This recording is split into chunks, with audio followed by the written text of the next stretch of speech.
오늘 아침 저희에게 주신 하나님의 말씀은 시편 118편 1절부터 9절까지의 말씀입니다. 시편 118편 1절부터 9절까지의 말씀을 제가 봉독해드립니다. 하나님의 말씀이 봉독되어질 때 여러분의 삶과 귀에 은혜가 있기를 바랍니다. 하나님의 말씀입니다. 여호와께 감사하라. 저는 선하시며 그 인자하심이 영원하미로다. 이제 이스라엘은 말하기를 그 인자하심이 영원하다 할지로다. 이제 아론의 집은 말하기를 그 인자하심이 영원하다 할지로다. 이제 여호와를 경외하는 자는 말하기를 그 인자하심이 영원하다 할지로다. 내가 고통 중에 여호와께 부르짖었더니 여호와께서 응답하시고 나를 광활한 곳에 세우셨도다. 여호와는 내 편이시라. 내게 두려움이 없나니 사람이 내게 어찌할꼬. 여호와께서 내 편이 되사 나를 돕는 자 중에 계시니 그러므로 나를 미워하는 자에게 보응하시는 것을 내가 보리로다. 여호와께 피함이 사람을 신뢰함보다 나으며 여호와께 피함이 방백들을 신뢰함보다 낫도다. 아멘. Good morning. 모닝. 좋은 아침입니다. 우리 한번 또 해볼까요? 양손을 좀 가슴에 대고 두 번 외치고 합니다. 나는 하나님의 특별한 사랑을 받은 사람이다. 두 번 합니다. 나는 하나님의 특별한 사랑을 받은 사람입니다. 나는 하나님의 특별한 사랑을 받은 사람입니다. 아멘. 됐습니까, 여러분? 아멘. 자, 한번 외쳐보죠. 하나님을 기쁘시게, 하나님을 기쁘시게, 사람을 행복하게. 사람을 행복하게. 그렇습니다. 반갑습니다. 참 보고 싶었습니다. 여러분의 기도 덕분에 안전하고 건강한 요르단과 이스라엘을 방문하게 됐습니다. 관광이 아니었기 때문에 조금은 긴장하고 또 조금은 분주하게 아주 많은 스케줄을 감당하고 돌아왔습니다. 제 아내와 또 우리 권영란 간사님 또 둘째 딸 이렇게 4명이 한 팀이 돼서 다녀왔습니다. 지난 주일 예배를 마친 후 또 여러 가지 준비를 하고 월요일 화요일 날 신학교 강의를 하고 굉장히 아주 팩된 스케줄을 감당했습니다. 그러한 동안 아내와 우리 권영란 간사님은 선교사님들에게 줄 선물이라는 게 라면, 떡볶이, 당면, 뭐 커피, 봉지, 뭐 아이들 사탕, 과자, 초콜릿 이런 것들을 이민가방 2개 반 정도로 샀습니다. 그래서 그걸 사가지고 그들에게 나눠주기 위해서 준비를 해가지고 지난주 수요일 13일 오후 3시에 LA를 출발했습니다. 14일 저녁 7시 암만공항에 도착해서 선교사님을 만나서 숙소로 가서 짐을 풀고 아랍 선교에 대해서 오리엔테이션을 들었습니다. 그리고 피곤해서 짐을 풀고 쉬고 다음날 15일 금요일 새벽 4시에 모스크에서 들리는 아잔 소리에 잠을 깼습니다. 알라 악바라는 소리가 들리는데요. 그걸 하도 들었더니 여기 와서 자동차 소리도 알라 소리 새벽 4시에 그 동네에 있는 모든 모스크에서 그런 소리가 들립니다. 잠을 깨고 기적거려 일어났습니다. 요르단은 이슬람 국가이기 때문에 금요일날 모든 모스크에서 예배를 드립니다. 그래서 한인들도 금요일 아침에 예배를 드리게 됐습니다. 그래서 저도 가족들과 함께 스태프와 함께 우리 한인 교회 가서 예배를 드리고 그리고 나서 선교사님이 섬기는 아주 시골 마을에 있는 센터를 들려보고 환경은 열악하죠. 아주 춥고 힘들지만 100%가 무슬림 지역에서 그들을 음악으로 또 달란트로 섬기는 사역들을 감당하는 지역을 살펴보았습니다. 그리고 잠시 선교사님이 저희들을 데리고 느보산 정상에 데려갔습니다. 느보산이 어딘 줄 아시죠? 모세가 약속의 땅을 들어가기 전에 하나님께 들어갈 수 없다라고 하는 말을 듣고 정말 가슴 아픈 마음으로 약속의 땅을 바라보다가 죽은 것입니다. 평생을 하나님의 백성들을 데리고 출애굽을 하고 약속의 땅에 들어가기 위해서 인도했던 당대 최고의 지도자입니다. 그런데 한 번의 실수로 하나님이 약속의 땅에 들어가는 것을 거부하셨습니다. 그러나 그 하나님 말씀에 순종하고 거기서 숨을 거두게 됩니다. 그 장소에 저희도 그런 생각을 해봤죠. 우리가 예수를 믿었기 때문에, 목사이기 때문에, 직분자이기 때문에 자동으로 되어지는 것은 없습니다. 끝까지 하나님을 두려워하고 경외하면서 그분을 사랑하면서 그분의 말씀을 순종해야 하는 것이죠. 한순간이라도 말씀을 어기거나 하나님의 영광을 가린 일이 없어야 되겠다 하는 생각으로 누보산 정상을 내려오게 됐습니다. 그리고 암몬과 요압의 경계선인 아르논 계곡에 가서 그 당시에 있었던 일들을 생각해 보았습니다. 저녁 때는 시리아 난민을 위해서 시리아 난민들과 함께 1000일 동안을 그들과 걸어 동행하면서 촬영을 했던 선교사님의 이야기를 들었습니다. 그 선교사님에서 가정에서 사역 얘기 듣느라고 이미 10시간 넘었는데도요, 저희를 도와주지 않았습니다. 마치 이슬람 사람으로 해서 태어난 사람 같이 헌신을 시리아와 요르단과 또 터키를 지나서 독일까지의 모든 그 움직임을 다 촬영을 하고 또 그들을 위해서 또 사역지로 옮기려고 하는 선교사의 가정을 보면서 하나님이 이들을 얼마나 사랑하시는가 하는 것을 보았습니다. 그들의 사역 때문에 쫓아다녀야 되는 아이들, 늘 학교가 옮기는 것 때문에 가슴앓이 하는 자녀들이 아직도 그 이야기를 밝히지 못하는 선교사님의 이야기들을 듣게 되었습니다. 그리고 밤 10시가 돼서 11시에 또 다른 선교사님이 가정을 방문해서 영남 간사님과 또 교제를 하게 됐습니다. 영남 간사님이 얼마나 귀한 사역을 하셨는지는 거기 가서 발견했습니다. 유창한 아랍어로 또 통역도 해주고 또 많은 사람들의 이야기를 듣고 그들과 함께 교제하는 시간들을 가졌습니다. 16일 날 토요일 오전에는 현지인 교회에 찾아오는 시리아 난민, 이라크 난민들을 만났습니다. 특히 현지인 목회자와 함께 이라크 모술에서 탈출한 크리스찬 가정을 방문했습니다. 모술에서 가장 탑플레이스 있는 엘리트 가정인데요.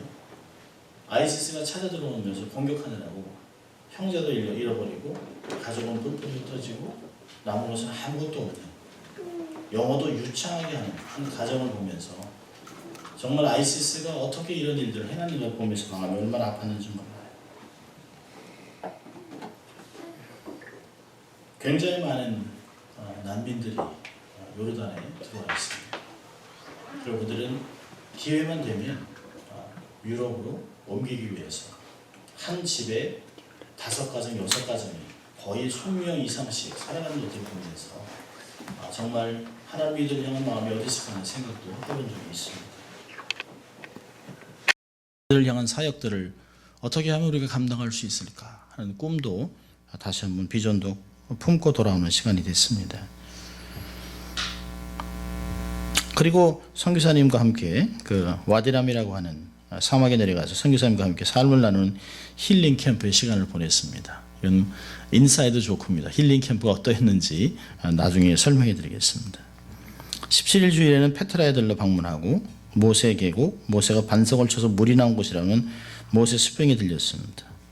밤 7시에 암만 수도로 돌아와 잠시 교우들을 선물을 사기 위해서 쇼핑을 하고 집으로 돌아와 짐을 싸고 그때 벌써 밤 11시에 잠이 들었습니다. 딸이 생일인데도 불구하고 저희들을 호스트하기 위해서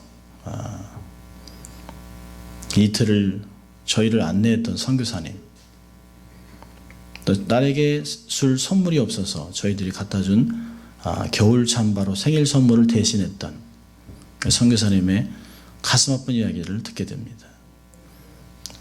선교사님들 가정 중에서 가장 추운 아파트에서 산다고 이야기하고 요르단에서는 모든 게 익스큐즈 되는 게 한마디 있습니다.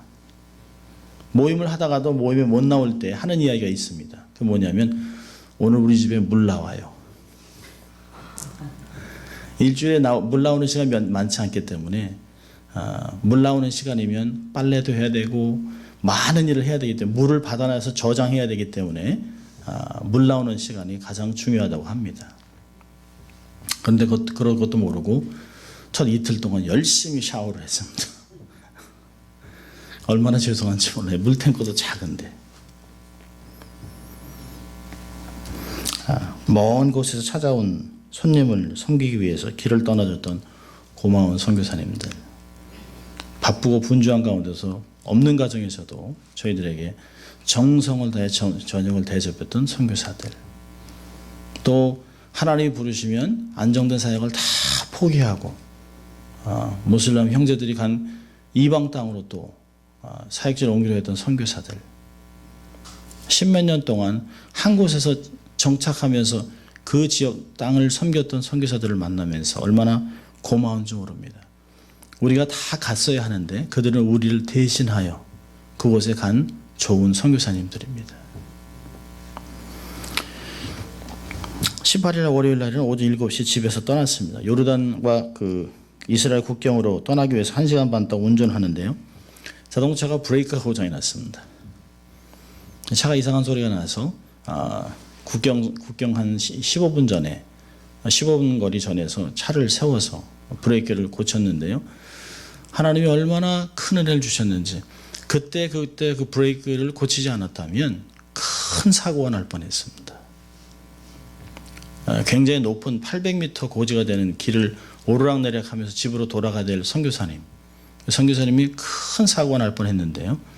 다행히 현대차 그 전문 그라지에 가서 딱 맞는 파트를 구해서 브레이크를 갈아서 돌아가는 일이 있었습니다.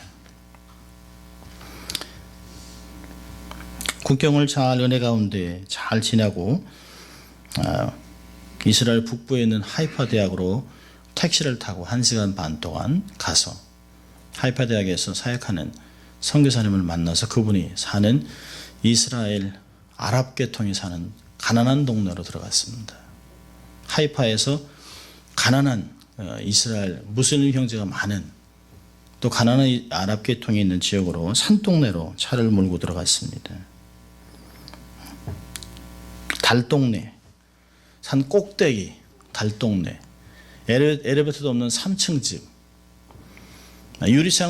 창문을 어떻게 지어놨는지 창문에 커튼도 없고요. 창문에 유리도 없습니다. 그래서 여름이면 한없이 파리가 들어오고 모기가 들어오고 겨울이면 너무 바람이 세게 들어와서 거기를 비닐로 가득 채워놨지만 하루 종일 밤새 바람 소리에 덜컹덜컹 소리가 납니다. 어찌나 추운지 집에서 입김이 보면 하고 나옵니다. 저희들이 너무 추워하니까 길에서 주워온 나무로 이 땔감으로 난로에 스스로 자기가 만들어 놓은 난로에 나무를 집어넣어서 때워서 저희를 따뜻하게 해줬습니다. 사모님이 끓여준 뜨거운 물로 연신 마시면서 어찌하든지 견뎌보려고 그래서 그 거실을 양쪽에 다 커튼으로 다 막고 그 안에서 난로에서 나무를 때우고 종이를 태우면서 이야기를 하면서 밤 1시까지 아랍 선교와 이스라엘 사역에 대해서 대화를 나눴습니다. 그러다가 덜덜덜 방으로 들어가서 떨며 잤습니다. 19일 아침에 화요일에는 내복과 잠바를 입고 아침 식사를 했습니다. 사실은 내복 잠바 입고 잤어요. 밤에도 너무너무 추워서.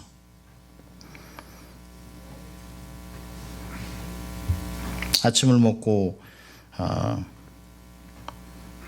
갈릴리 지역을 돌아보는데 비가 너무 많이 와서 보지는 못하고 이런 많은 이야기를 나누고 왔습니다만은 짧은 시간에 이것저것 발로 찍고 다녔습니다.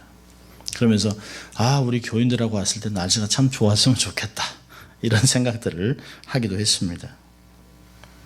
그 다음 날은 또 전략회의를 하느라고 또 1시까지 잠을 자지 못하다가 그 다음 날 아침 새벽 6시에 일어나서 차를 몰고 하이파에서 예루살렘까지 3시간을 운전했습니다. 트래픽 시간이면 평상시에는 1시간 반밖에 걸리지 않는데요. 한 3시간 반이 걸려서 간신히 들어갔습니다. 또 예루살렘에 있는 선교사는 예루살렘에 사역하는 것이 아니라 베들레헴이라고 하는 웨스트뱅크, 아주 높은 벽으로 장벽이 있는 그 안에서 아랍 크리스찬들, 아랍 사람들과 사역을 하시는 선교사님 집에서 이틀을 묵게 됐습니다. 짐을 풀고 지역에 있는 지역들을 돌아보고 또 어떻게 앞으로 귀한 사역들을 연결할 것인가를 이야기하고 밤 12시까지 오리엔테이션과 함께 귀한 사역들을 나누고 그 다음 날은 예루살렘과 또 베들레헴을 돌아보는 시간이 있었습니다. 마지막 날은 너무 지쳐서 회의를 하다가 10시가 돼서 꾸벅꾸벅 졸다가 회의 종료. 더 이상 회의를 할 수가 없었어요. 너무 피곤했기 때문에. 22일 날 금요일 베들레헴 숙소를 떠나서 텔레아비브 공항으로 가서 비행기를 타고 12시간을 날아와서 토론토에서 비행기가 2시간 연착되고 LA에 도착하니까 12시 반이 됐습니다. 집에 들어와서 짐 풀고 2시 반. 두 마디가 나왔습니다. 아이고 구경 한번 잘했네. 역시 집이 최고야. 홈 스윗 홈. 내년은 여러분들을 꼭 모시고 가려고 합니다. 특별히 선교사님들이 열악한 환경 속에서 몸이 너무 아파요. 사모님들은 말할 것도 없고 선교사들도 너무 힘들고 어려워서 지쳐있는 상태입니다. 김영숙 권사님이나 안민호 권사님을 모시고 가서 치유사역도 하고 또 안집사님 모시고 가서 안경사역도 하고 안경도 만들어주고 우리 이인수 주사님 가서 미용사역도 하고 윤집사님, 조집사님 다 모시고 가서 전기 이런 건축 이런 것도 하면 좋겠고요. 또 레이첼 집사님이나 윤 권사님 가시면 음악사역 다양한 사역이 사실 기다리고 있습니다. 지금부터 돈을 모으세요. 그래서 다양한 사역을 통해서 그들을 섬길 수 있다면 얼마나 좋은지 모릅니다. 목숨을 건지기 위해서 자기가 읽었던 모든 터전을 떠나고 난민으로 살아가는 사람들을 보면 우리는 얼마나 축복받은 곳에서 살고 있는가를 돌아볼 수 있습니다. 그렇다면 우리는 빚지고 사는 사람들이죠. 가난하고 소외된 자들을 어떻게 하면 우리가 복음과 함께 빵을 나눠줄 수 있는가를 생각하는 그런 시간이었습니다.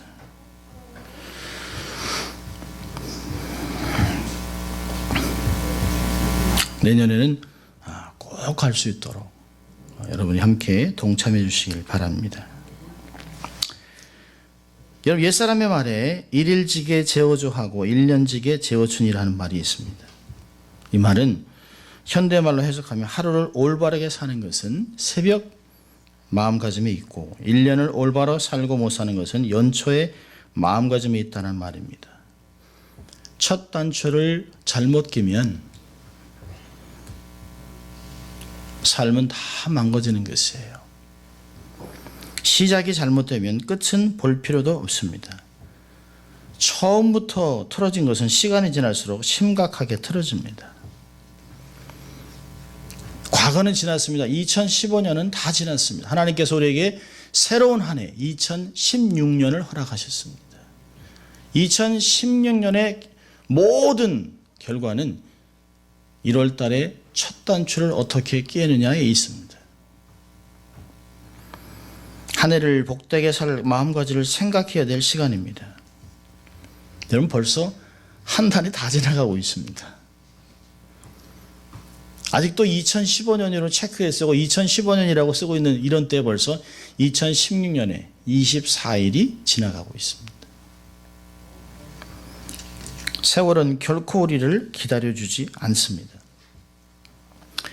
미국이 노예 해방의 문제로 남북전쟁하고 있을 때 북군의 전세가 불리하던 어느 날 에브라함 링컨의 한 참모가 그에게 이런 질문을 했습니다. 카카, 지금 저희가 어려운 전투를 하고 있습니다. 이 전쟁에서 하나님은 우리 편에 서실까요? 하나님이 도와주셔야 이 난관을 돌파할 수 있다라고 하는 질문을 한 것이죠. 이때 아브라함 링컨은 가만히 생각하고 이런 말을 했습니다. 장군, 하나님이 우리 편에 계신가를 염려하지 맙시다. 지금 우리가 하나님의 편에 서 있는가 그걸 걱정해야 할 것입니다. 바로 그렇습니다. 하나님의 편에 선다고 하는 것, 이것이 올해 우리가 관심해야 할 첫 번째 일이고 한 해를 시작하는 1월에 우리가 품어야 할 소중한 마음입니다. 여러분, 하나님은 우리를 향한 마음은, 사랑은 결코 변하지 않습니다. 언약 백성들을 사랑하는 하나님의 마음은 우리가 의심할 필요가 없습니다. 염려할 필요가 없습니다. 여러분, 하나님이 살아계시고 하나님이 언약을 지키시는 분인가를 어떻게 알 수 있을까요? 2000년 동안 이것저것 떠다니면서 천대를 받았던 유대인들이 다시 고토로 돌아와 이스라엘이 1948년 이스라엘 나라를 건국한 것을 보면 하나님은 언약의 백성을 반드시 기억하고 그들을 축복하고 그들에게 하신 약속의 말씀을 성취하고 있다고 하는 것입니다. 많은 사람이 얘기합니다. 기적을 보여주십시오. 그럼 이스라엘을 보면 됩니다. 어느 민족을 향한 하나님의 비전도 중요하지만 그 하나님 민족을 향한 비전도 갖고 계시지만 모든 각 사람 개인에게 아버지가 자식을 사랑하는 것 같은 그런 마음으로 우리들을 사랑하고 있는 것은 변함이 없습니다. 그런 하나님의 사랑은 반드시 두 가지로 표현됩니다. 당근과 채찍입니다. 당근과 채찍을 결정하는 것은 말씀 순종과 말씀 불순종이 있다고 신명기 28장 전체가 우리에게 이야기하고 있습니다. 신명기 28장 1절부터 3절까지 보면 이런 말씀이 있습니다. 내가 내 하나님 여호와의 말씀을 삼가 듣고 내가 오늘날 내게 명하는 그 모든 명령을 지켜 행하면 내 하나님 여호와께서 너를 세계 모든 민족 위에 뛰어나게 하실 것이라. 내가 내 하나님 여호와의 말씀을 순종하면 이 모든 복이 내게 임하며 내게 미치리니 성읍에서도 복을 받고 들에서도 복을 받을 것이며 라고 쭉 13절까지 축복을 이야기하고 있습니다. 그러나 반대로 14절은 이렇게 시작합니다.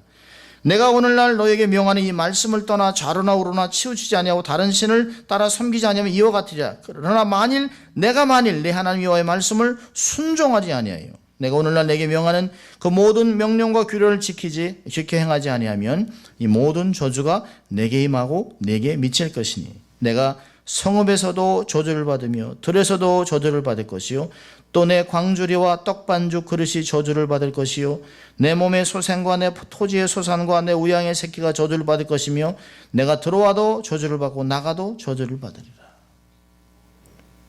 여러분, 우리 부모가 자식을 사랑하는 것은 의심할 필요가 없는 것이죠. 저도 자식을 키우면서 자식에게 가장 좋은 것들을 주려고 애를 씁니다. 그러나 한없이 그들에게 퍼주는 것이 아니라 반드시 기준을 가지고 자녀를 양육합니다. 상과 벌을 가지고 아이를 양육하고 상선벌악의 기준을 가지고 아이들을 양육하는 것이죠. 하나님의 사랑은 변함이 없어요. 하나님의 말씀을 순종하고 하나님을 경외하고 하나님을 사랑하는 백성들에게는 하나님이 차고 넘치는 복을 주시겠다고 약속하셨습니다. 그러나 그 말씀을 어기면, 언약 백성이 하나님의 말씀을 어기면 그들에게 반드시 징계하시겠다고 약속을 하셨습니다. 히브리서 12장은 이야기합니다. 징계가 없으면 사생아라고 이야기합니다. 아비가 자식을 징계함 같이 하나님께서도 백성들을 징계하겠다 말씀하셨습니다. 여러분, 이번에 성지순례를 하면서 확실히 느낀 것이 한 가지가 있는데요. 제가 요르단을 먼저 들어갔기 때문인지도 모르겠습니다. 요르단의 아랍 사람들, 특히 이슬람 사람들을 개인적으로 만나보면 정말 친절하고 착합니다. 그런데 이스라엘 사람들은 얼마나 교만한지 몰라요. 아주 얄미울 정도로 비교가 됩니다. 그런데 왜 이스라엘 사람들이 더 부유하고 더 큰 축복을 누리는가? 단 한 가지. 그들은 하나님을 경외하고 자기의 삶의 주인이 하나님을 알고 그분의 말씀을 지키려고 애를 쓰고 있다고 하는 것이에요. 그러나 이스라엘 사람들은 비록 성품은 착하고 선해 보여도 창조주 하나님을 거부하고 알라를 섬기고 있습니다. 종교심이 얼마나 깊은지 새벽 해 뜨기 전부터 시작해서 해지기까지 5번이나 아잔 소리를 계속 듣습니다. 기도 시간을 알리는 아잔의 소리가 스피커를 통해 온 동네에 울려 퍼집니다. 하루에 5번씩이나. 여러 지역을 가보면 사람이 지나감에도 불구하고 기도 시간이 되면 메카를 향해 매트를 깔고 계속 기도합니다. 그렇게 종교심이 많음에도 불구하고 그들이 하나님의 축복을 경험하지 못하는 것은 무엇일까요? 그들이 하나님을 거부하기 때문입니다. 그들이 이방신을 섬기기 때문입니다.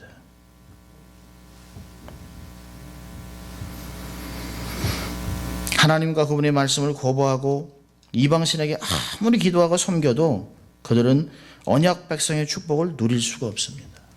여호와의 총회에 들어올 수 없는 자라면 하나님의 복을 누릴 수가 없습니다. 여러분, 우리는 가끔 그런 얘기합니다. 목사님, 저 사람 너무 착해요. 예수를 안 믿어서 그렇지 너무 착해요. 이건 모순된 말입니다. 세상에 얘기하는 착함과 하나님이 이야기하는 착함은 다릅니다.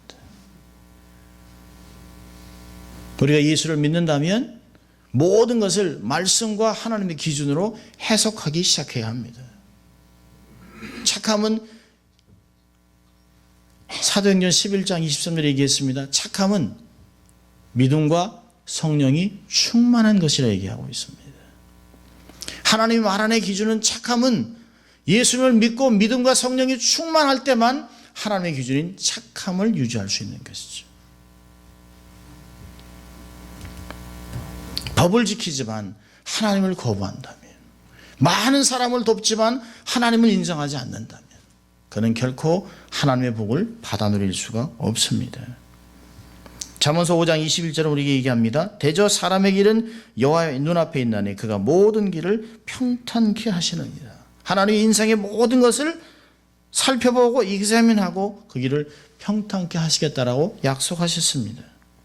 전능하신 하나님 편에 서 있다면 오늘 우리가 읽은 본문은 다윗의 찬송시로서 이 시는 크게 세 가지 내용들을 우리에게 가르쳐주고 있는 것을 볼 수 있습니다. 시편을 오늘 본문을 보면 다윗은 하나님께 감사의 노래를 부릅니다. 비천한 목동으로서 아무것도 아닌 죄인이 이스라엘의 왕이 된 것 감사하고 있습니다. 감당할 수 없는 하나님의 은혜죠. 그 하나님의 은혜를 감사하며 찬양을 드리고 있습니다. 저도 개인적으로 믿음의 가정에서 태어나지 않았지만 하나님의 때가 되어 저희를 예수를 믿게 하고 그 중에서 하나님 빼어내서 목회자로 삼으셔서 말씀을 선포하는 자로 삼았다고 하는 것 얼마나 감사한지 모릅니다. 사도 바울의 고백같이 나의 나 된 것은 하나님의 은혜일 뿐입니다.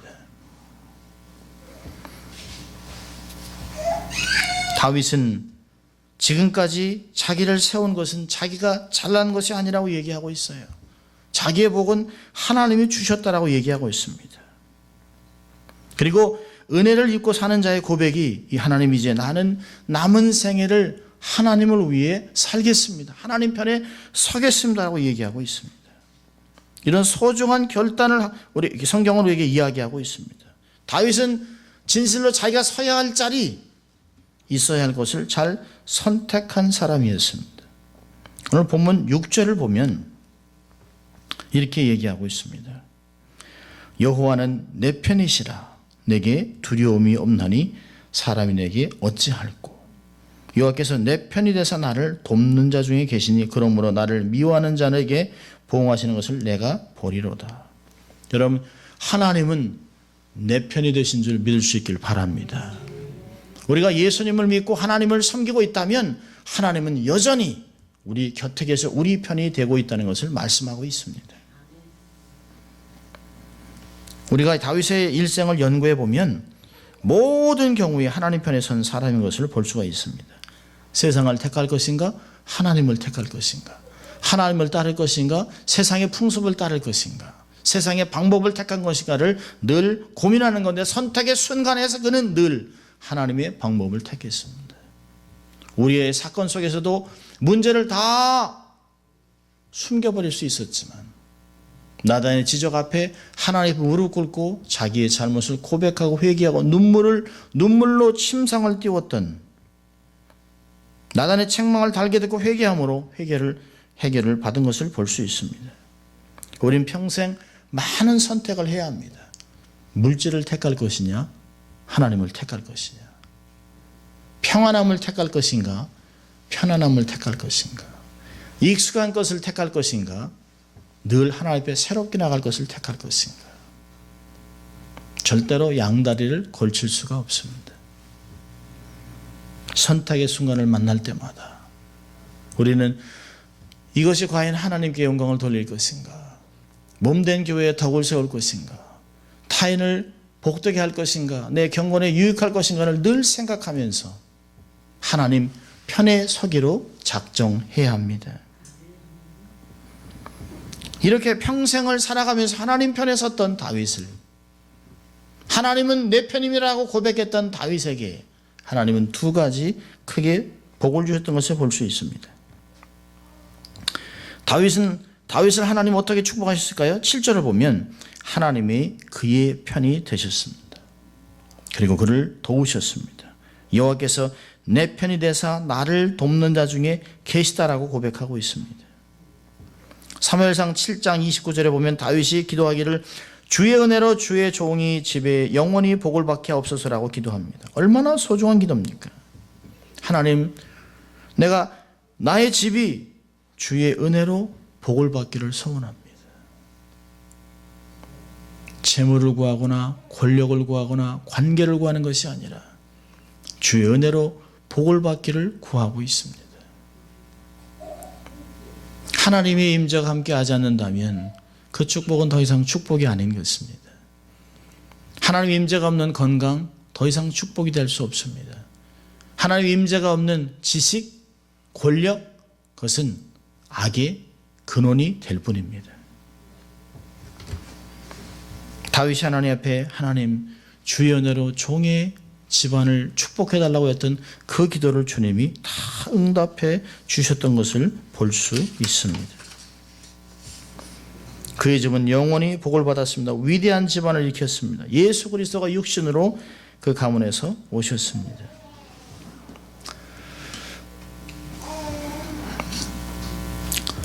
지방에서 올라온 한 청년이 신촌에 작은 옷가게를 차렸습니다.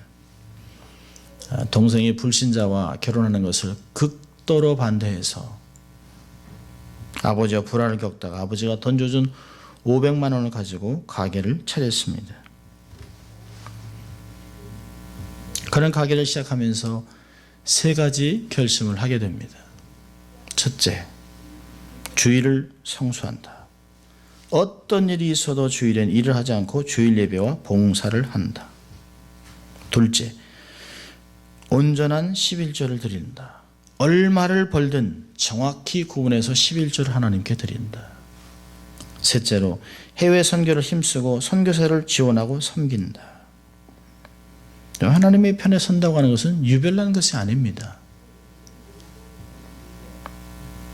이렇게 가장 기본적인 근본적인 본질을 유지하는 것이 하나님 편에 서는 것입니다. 이런 원칙을 정하고 사업을 하는데 때때로 어려움도 있었지만 사업은 해마다 발전해 갔습니다. 아울렛 사업을 시작하는데 이상할이 많지 번창을 합니다. 하나님 편에 하나님 편에서 살고 있는 그를 하나님이 축복하신 것입니다. 사업은 계속 번창했습니다. 매출이 1,000억을 넘기 시작하면서 폭발적으로 성장했습니다. 아무리 성장 안 해도 그의 원칙은 변치 않았습니다. 지금은 연매출 7,000억을 이루면서도 겸손하게 하나님을 섬기는 이랜드 그룹 박성수 장로입니다. 장로님의 아들인데요. 그는 합동지역교회 장로로 섬기고 있습니다. 한 사람이 하나님 나라를 위해 미치는 영향력은 헤아릴 수 없습니다. 여러분의 자녀들 중에 이런 인물들이 날 수 있기를 주의 이름으로 축원합니다. 중심 있게 하나님 편에 선다고 하는 것 영광스러운 것입니다. 다니엘같이 고집스럽게 영적 지도를 지켜야 할 것입니다. 사람을 두려워하고 환경 속에 살아남기 위하여 서바이벌리스트로 살아간다면 탁월함을 누릴 수 없습니다. 그러나 세상과 다르게 살기로 결정하고 하나님이 도움을 주신다면 다른 자들과 같이 산의 진미를 거부해도 야채만 먹어도 다른 사람들보다 더 건강을 유지할 수 있게 하나님이 다니엘을 통해서 주신 것을 볼 수 있습니다. 요즘에 얼마나 많은 건강식이 있는지 몰라요. 세상에서 제일 좋은 보약은 구약, 신약입니다. 열심히 드세요. 이 말씀을 통해 우리의 삶이 얼마나 건강해지는지 모릅니다. 결심을 지키는 데는 어려운 일이 있을 수 있습니다. 그러나 결국에는 하나님께서 편이 되어 축복해 주면 인생은 놀랍게 탁월한 인생으로 변할 수 있습니다. 다윗에게 하나님께서 그의 편이 되어 주어 그를 도와주었던 것을 볼 수 있습니다. 두 번째로는요, 하나님께서 그에게 걱정이 없게 하셨습니다. 6절 보니까 여호와는 내 편이시라 두려움이 없나니 사람이 내게 어찌할꼬. 염려할 일이 없습니다. 하나님이 정말 주시는 복은 환난을 벗어나 근심이 없는 것입니다. 여러분, 사람의 본성은 부정적인 것에 익숙합니다. 신문에 모든 긍정적인 것을 발표하면 신문이 발매수가 뚝 떨어집니다. 잘 된다고 하는 것보다 안 된다고 하는 소식에 우리는 금방 동합니다. 없는 것도 만들어내서 걱정하는 사람들입니다. 미리미리 갑을 해서 걱정하는 사람들입니다. 한 달 후에, 석 달 후에, 내년, 10년 후에 미리미리 다 끌어다가 걱정하는 사람들이 우리들입니다. 하나님 얘기하죠. 하나님께서 사람도 두려워하지 않는, 삶 속에 아무것도 두려움이 없는 삶으로 만들어주겠다 약속하셨습니다. 여러분, 우리가 2016년을 새해로 맞이하지만 우리 주변에 여러 가지 위기가 온다는 얘기를 듣습니다. 세계 제일의 나라, 우리가 미국에 살고 있습니다. 중앙정부가 부자 같아도요, 지방정부는 돈이 없어 길을 못 고칩니다. 밤낮 재정으로 힘들어하고 재앙으로 인해서 많은 어려움을 겪습니다. 망가진 도로 하나 제대로 못 고치는 그런 방치한 지방정부들이 수두룩합니다. 우리가 잘 아는 대로 유럽의 재정위기는 세계 경제에 큰 발목을 잡고 있습니다. 중국 경제가 한번 기침하면 아시아는 다 감기듭니다. 요즘 최근에 비즈니스 위크에 보면 시진핑이 용을 타고 하강하고 있습니다. 용을 타고 날아야 되잖아요. 얼마나 중국 경제가 힘들면 용을 타고 하강을 하고 있습니다. 시진핑은 놀라운 모습을 보이고 있습니다. 세계는 글로벌 경제입니다. 어디 한 군데가 부실하면 전 세계의 고통을 받습니다. 우리가 사는 삶의 현장에도 위기가 있을 수 있습니다. 두렵습니다. 이러한 위기를 어떻게 극복할 수 있을까요? 하나님이 우리 편이 되어주셔야 합니다. 하나님이 내 편이 되시면 두려워할 일이 없습니다. 하나님 말씀하셨어요. 염려하지 말아라. 두려워하지 말아라. 내가 너와 함께하님이라. 모세와 함께한 같이 너와 함께하겠다고 약속하셨어요. 두렵고 떨고 있는 여호수아에게 두려워하지 말라고 얘기했습니다. 또 주님께서 말씀하셨어요. 예수님께서 우리에게 말씀하셨어요. 염려하지 말아라. 걱정하지 말아라. 모든 염려를 주께 맡기라. 그가 너를 위로하심이니라. 하나님이 우리에게 격려하고 있습니다. 왜 걱정하느냐? 의식주 문제 다 하나님이 알고 있다는 것이에요. 아무것도 염려하지 말고, 염려함으로 사람이 한 자의 키가 크겠느냐? 제가 염려해서 살이 빠질 수 있다면 저 염려합니다. 안 돼요. 키도 안 자랍니다. 아무것도 되지 않아요. 아무것도 필요 없는 것이 백해무익한 것입니다. 주님이 얘기하셨어요. 공중에 나는 새를 보라. 들에 있는 풀을 보라. 주님이 그보다 더 귀하게 우리를 돌아보고 있다고 얘기하셨습니다. 너희가 구하기도 전에 다 알고 있다고 하신 주님. 너희는 먼저 그의 나라와 의를 구하라. 그리하면 이 모든 것, 우리가 걱정하는 모든 것들을 다 더해주겠다고 약속하셨습니다. 고린도전서 2장 9절에서는 하나님을 사랑하는 자들에게 주신 모든 것이 있는데 단지 우리의 영안이 열리지 않았기 때문에 보지 못하는 것이에요. 성령의 마음으로 마음을 열지 않았기 때문에 느끼지 못하는 것입니다. 귀가 할례를 받지 못했기 때문에 들리지 않는 것뿐입니다. 없는 것이 아닙니다. 있습니다. 그러나 주님께서 함께하는 것을 느끼지 못할 뿐입니다.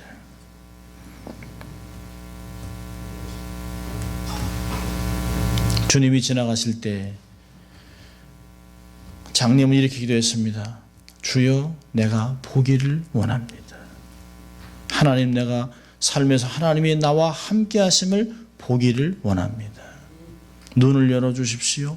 내게 믿음을 더해 주십시오. 믿음을 크게 해 주십시오. 주님이 나와 함께하고 나를 안고 가고 인도하고 나를 축복하고 있다는 걸 내가 느낄 수 있도록 나를 변화시켜 달라고 하는 것이 우리의 기도가 되어야 하는 것입니다. 하나님은 변하지 않습니다. 하나님의 사랑은 변하지 않습니다.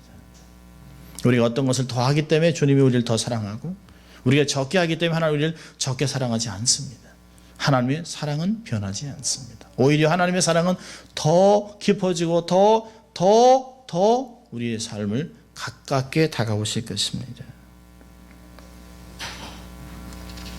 하나님께서 도와주시면 잘 될 수 있습니다. 안 된다라고 하지 마십시오. 너무너무 중요한 것은 하나님 곁에 서기만 하면 모든 것이 해결될 수 있다라고 하는 것이에요. 하나님에게는 불가능이 없습니다. 세상엔 분명히 속해야 할 편이 있습니다. 편가르기를 조장하는 것은 못쓸 짓이지만 엄연히 세상과 하나님으로 갈라선 곳에는 마땅히 하나님 편에서 살아야 합니다. 하나님 편에 산다고 하는 것은 하나님을 신뢰하고 믿고 사는 것을 의미합니다. 그리고 하나님의 도우심 속에 그 인생이 있다는 것을 뜻하는 것이죠. 새해를 출발하는 1월 넷째 주일, 우리는 이 아침에 결단해야 합니다. 하나님 편에 서기로 결단해야 합니다. 이것만이 하나님의 사람들이 사는 길입니다. 나라도 살 수 있습니다. 교회도 변할 수 있습니다. 우리 집사님 기도하신 대로 하나님 편에 서기만 하면 하나님은 무에서 유를 창조하신 하나님입니다. 작은 것으로도 큰 것의 기적을 일으킬 수 있는 하나님이십니다. 우리가 아무리 노력을 해도 안 되는 것을 하나님은 한순간에 이룰 수 있습니다. 믿음이 그렇게 할 수 있습니다. 내 믿음대로 될지어다. 주님 우리에게 말씀하고 있어요. 믿음이 큰 자가 되면, 하나님을 신뢰하며 하나님 반드시 우리의 소망의 항구로 우리를 인도해 갈 것을 우리는 믿는 것이지요.